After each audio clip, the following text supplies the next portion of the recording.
Prosseguindo no estudo de História da Igreja, estamos na lição 5 do livro 4, na página 112. Essa aqui é uma questão histórica mesmo, vamos falar de um monge beneditino chamado Arnold Wion. Mas é interessante que o que esse homem vai escrever, ele acaba que ele está, de uma certa maneira, refletindo nos nossos dias. Eu não digo, atenção, eu não estou dizendo que essa pessoa profetizou, tá bom? Nós não sabemos nem de onde ele tirou essa profecia, se foi alguém que profetizou isso, mas ele escreveu uma obra, né, tá aí em 1595, Arnold Wion. Em 1595, um monge beneditino, Arnold Wion, apresentou um documento chamado A Profecia dos Papas. Esse documento tem pessoas que concordam, outros discordam, né? A Igreja Católica, ela praticamente sempre assumiu esse documento como verdadeiro. O comentário prossegue. O documento apresenta profecias de papas anteriores a 1595. Então ele foi publicado em 1595 e ele tem profecias de vários papas anteriores. Digo, sobre os papas, né? Tá bom? E prossegue o comentário. Wion atribuiu as profecias a um certo Malaquias, que teria vivido entre 1094 e 1148. Vou detalhar esse ponto aqui para vocês. Então, em 1595, o indivíduo apresentou um pergaminho dizendo: esse pergaminho é de uma profecia escrita lá próximo de 1148 por um homem chamado Malaquias. E é claro que a profecia, até aqueles dias da Igreja Católica, elas se cumpriam, né? Então, muitos suspeitam, olha, ele pegou a história e foi inventando profecia que falava dos papas, ok?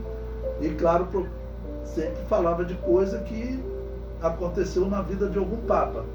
Bom, aí ele vai também ter profecias até o fim da Igreja Católica, segundo esse pergaminho. Então, como história, eu acho ele interessante de nós vermos, né? Então, veja, o comentário prossegue. Tudo indica que esse documento é falso e foi produzido para influenciar a candidatura de Girolamo Simoncelli, que acabou por perder a eleição para o papado, né? Bom, a suposta profecia apresenta 112 frases representando 112 papas. As supostas profecias acertam características de todos os papas até 1590, quando ela teria sido escrita. Após essa data, existem pequenos acertos. Quando o documento foi apresentado, assentava-se no trono católico o Papa Clemente III, Papa de 1592 a 1605. Oficialmente, a Igreja Católica considera o documento uma fraude, mas alguns papas deram uma ajudinha à profecia. Um exemplo, a, entre aspas, profecia 108 dizia Flor das Flores. O Papa 108, que foi o Papa Paulo VI, né, que governou de 1963 a 1978, ele colocou no seu brasão 3 flores de lis, a Flor das Flores, ou seja, para dizer, né, eu estou na profecia de Malaquias. Então, ao mesmo tempo que eles dizem que é um texto que ninguém sabe a origem, acaba que alguns papas se utilizaram dele. Aí veja, vai chegar até os nossos dias, né? A profecia 109 dizia do meio da lua. Bom, essa profecia já era conhecida lá em 1595, quando nós estamos estudando, né? O Papa 109, João Paulo I, iniciou o seu reinado no quarto crescente de uma lua, ou seja, no meio da lua, ou em uma lua pela metade. Aqui eu vou explicar até uma coisa astronômica para vocês. O quarto de lua não é a lua pela metade, por isso aqui já diz que é 1/4 da lua, tá bom? Como é que a gente explica isso? O quarto crescente, por exemplo, você olha para a lua, você vê metade da lua preenchida, tá bom? Você vê, mas na verdade o que está preenchido ali, que eu estou vendo, aquele espaço representa 1/4 da lua, por isso que é chamado de quarto crescente. tá bom? Porque eu vejo só metade da lua, a outra parte eu não estou vendo. Então, se eu vejo, né, a metade do que eu vejo, eu estou vendo um quarto, tá bom? Mas, tudo bem, ele colocou aqui, pelo menos na nossa visão, o quarto crescente é meia lua, mas na verdade ela é um quarto de lua, né? Até já diz quarto crescente. Bom, aí prossegue. Sobre o Papa 110, a profecia afirmava do trabalho do Sol. O Papa 110, João Paulo II, nasceu e morreu em eclipses solares. Essa foi uma heresia que deu sorte, né? Pelo menos para mim parece heresia, né? Sobre o Papa 111, a profecia afirmava Glória da Oliveira. O Papa 111, Bento XVI, antes de ser Papa, era o prefeito da Congregação para a Doutrina da Fé, em cujo brasão havia um ramo de oliveira. Então lembre-se que a profecia eram de 112 papas, né? Qual é o Papa atual? Todos os que defendem esse pergaminho diziam que o Papa 112 seria o último Papa, porque segundo a profecia de Malaquias, a Igreja Católica seria destruída, né, no Papa 112. E realmente, pela ordem, nós estamos vivendo o Papa 112. É um pouquinho de história, um pouquinho de escatologia herética, né? Bom, mas aí vamos ao Papa 112 então. Sobre o Papa 112, a suposta profecia diz: durante a última perseguição, a Sagrada Igreja Romana assentará. Pedro, o romano, que apacentará as ovelhas em meio a muitas tribulações, passará estas, será destruída a cidade das 7 colinas, e o tremendo juiz julgará o seu povo. Fim. É assim que termina esse pergaminho, né, que eles dizem que foi escrito por São Malaquias.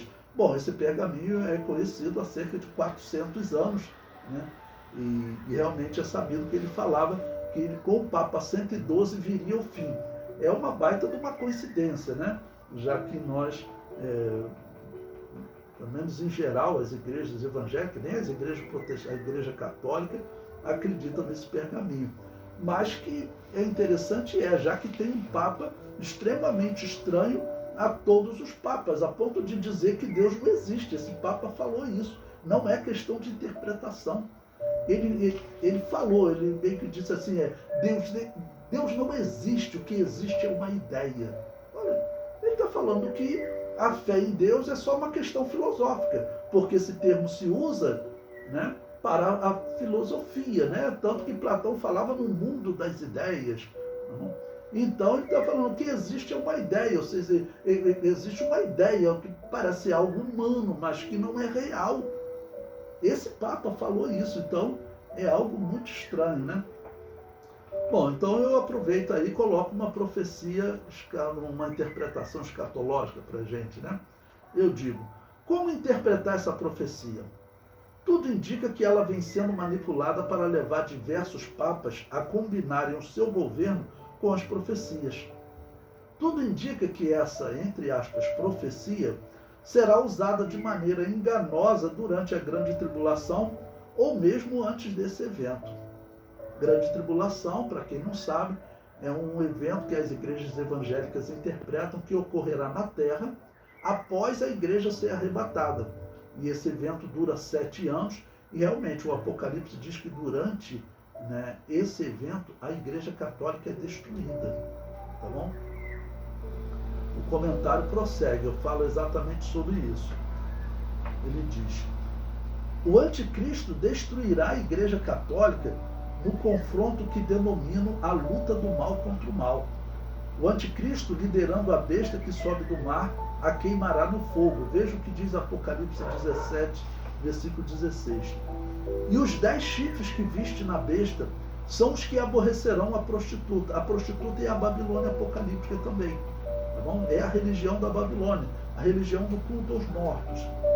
E diz, e a porão desolada e nua, e comerão a sua carne e a queimarão no fogo, ou seja, destruirão essa religião da Babilônia. Ok? Bom, algumas pessoas perguntam por que o anticristo vai destruir? Porque o anticristo ele vai querer uma religião nova que ela é totalmente dedicada a Abaddon. É a divindade da maçonaria. Então, não existe dúvida que a maçonaria vai ser essa entidade que vai estar junto do anticristo durante a grande tribulação. Tá ok? Então, como o anticristo vai querer adoração a essa divindade, ele vai acabar com a Igreja Católica, porque a Igreja Católica ainda fala de Jesus. Tá bom? Essa é a única explicação para ele querer destruir a Igreja Católica, né? O comentário prossegue. O anticristo deverá usar essa suposta profecia e os seus, entre aspas, cumprimentos como argumento para convencer os reis da terra a destruí-la. O segundo argumento para a destruição da Babilônia apocalíptica será a escassez que o mundo viverá na grande tribulação.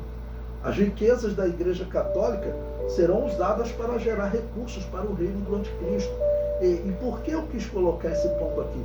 Porque a relação do anticristo com a Igreja Católica vai ter algo semelhante entre as igrejas protestantes e a Igreja Católica. Tá bom? Por quê? Porque as igrejas protestantes, elas nasceram confiscando o dinheiro da Igreja Católica, a riqueza da Igreja Católica. Começa por Zwinglio, lá na Suíça, em 1519, ele invade as igrejas católicas, pega todos os bens e foi violento, matando padre, freira. Não? O mesmo acontece na Inglaterra, na Alemanha, até quando os protestantes alemães, seguidores de Lutero, invadem a Itália, eles fazem a mesma coisa. O Papa ficou preso, teve que pagar um resgate, que ele ficou trancado dentro de um palácio e pagou um resgate milionário para os protestantes irem embora. Então, o que acontecia? Era um ataque à Babilônia apocalíptica. Era um ataque à Babilônia apocalíptica. E o anticristo ele vai fazer a mesma coisa. E nessa segunda possibilidade que eu coloco, pela mesma razão, recurso. A Inglaterra ela se tornou o que ela se tornou, uma das fontes de renda dela muito grande foi quando ela tomou posse de todas as terras católicas, tomou posse de todas as riquezas que havia na Igreja Católica, e também passou a usufruir dos dízimos, tá bom? Das pessoas que antes o dízimo ia para a Igreja Católica.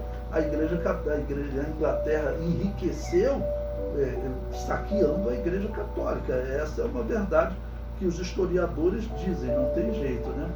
Pois bem, aí veja o que esse historiador falou na revista super interessante. Tem um link aí para vocês. Ele diz: é difícil dizer com precisão o tamanho do patrimônio acumulado após séculos de catolicismo. A cidade-estado, localizada em Roma, goza de várias isenções fiscais e não precisa tornar sua contabilidade pública como uma empresa comum. Leia esse artigo completo, tá bom? Ele está disponível na internet. Você tem que ser assinante da revista ou comprar o número, né? É uma revista que é interessante vocês lerem, né? O nome dela já diz, super interessante, tem muita coisa boa. Então, isso aí é um historiador falando da riqueza da Igreja Católica hoje. Não tem como dimensionar, não tem como calcular, porque a riqueza está em muitas terras. Está em obras de arte que eles não têm como calcular o preço dessas obras de arte. A quantidade de terras que a Igreja Católica possui no mundo, nem a Igreja Católica sabe. Eu vi um pastor batista que ele foi tentar comprar um terreno em algum estado do Nordeste, eu não lembro qual, e ele contou que o tabelião lá do cartório falou meio sem graça para ele: não tem como vender esse terreno. Por quê? O terreno, a Igreja Católica tinha registrado no nome de um santo que viveu há 900 anos atrás. Como é que o santo vai vender o terreno? Então, o que a Igreja Católica perdeu da riqueza dela, ela perdeu para os protestantes. E a riqueza final ela vai perder para o anticristo, porque imagine como estará a situação do mundo na grande tribulação, em que a Bíblia fala de catástrofes naturais A Bíblia fala de enfermidades, tá bom? Fala de guerras. Então os homens estarão vivendo realmente um período muito difícil. E é a única explicação que eu consigo para o anticristo decidir destruir a Igreja Católica, como nós lemos nesse texto de Apocalipse, capítulo 17, versículo 16. O comentário prossegue. Será destruída a igreja que proibia os pobres de enriquecerem, pois, segundo ela, essa era a vontade de Deus. Eles eram predestinados a serem pobres, e isso lhes garantiria um lugar no céu. Interessante que, se vocês forem pesquisar na história, vocês vão encontrar autores como Max Weber, que ele descreve a Igreja Católica e as igrejas protestantes da seguinte maneira: as igrejas católicas, elas defendem que a pobreza é um dom de Deus, e as igrejas protestantes defendem que a riqueza é um dom de Deus, tá bom? Ele é um dos teóricos do comunismo, né, tá bom? E escreveu esse livro que me veio agora à memória, a gente, nos estudos de sociologia, é que a gente vê, mas deixa eu ver aqui, Max Weber, o livro dele, ele fala da história do capitalismo. Deixa eu ver se eu acho aqui, senão depois eu lembro e mando para vocês. Ele fala da história do capitalismo e ele mostra como, esse é o conceito, esse é um livro que ele é estudado em todas as faculdades, tá bom? Quando você estuda sociologia, ok? Max Weber. Deixa eu ver se eu tenho aqui bibliografia. E ele descreve o protestantismo, tá bom? Como os responsáveis, como responsável pelo